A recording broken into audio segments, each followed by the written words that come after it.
Hi, hello. I am Abhinami from Mugapet. Arun tailoring institute Mugappair பிரான்ச்ல இருந்து பேசிட்டு இருக்கேன். இங்க வந்து tailoring, fashion designing, aari work and boutique management courses எல்லாம் இங்க டீச் பண்ணிட்டு இருக்கோம். நம்ம இன்ஸ்டிடியூட்ல வந்து பாத்தீங்க அப்படின்னா உங்களுக்கு 50% ஆஃபர்ஸ், விஜயதசமி ஆஃபர்ஸ் போயிட்டு இருக்கு. அது இல்லாம வீக்கெண்ட் ஸ்டூடெண்ட்டுக்கு ஆஃபர்ஸ் இருக்கு. ஸ்டூடெண்ட்டுக்கு வந்து பாத்தீங்கன்னா ஸ்பெஷல் ஆஃபர்ஸும் போயிட்டு இருக்கு.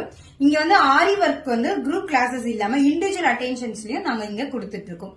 இப்ப நீங்களும் நம்ம இன்ஸ்டிடியூட்ல வந்து aari work or any courses join பண்ணோம் அப்படின்னா இண்டிவிஜுவலா தான் நாங்க டீச் பண்ணிட்டு இருக்கோம். இங்க இப்போ நம்ம பார்க்க போறது வந்து என் ஸ்டூடெண்டோட ஒர்க் பார்க்க போறீங்க, எம்ப்ராய்டரி ஒர்க் வந்து பார்க்க போறீங்க. அதை வந்து இப்ப நம்ம பார்க்கலாமா?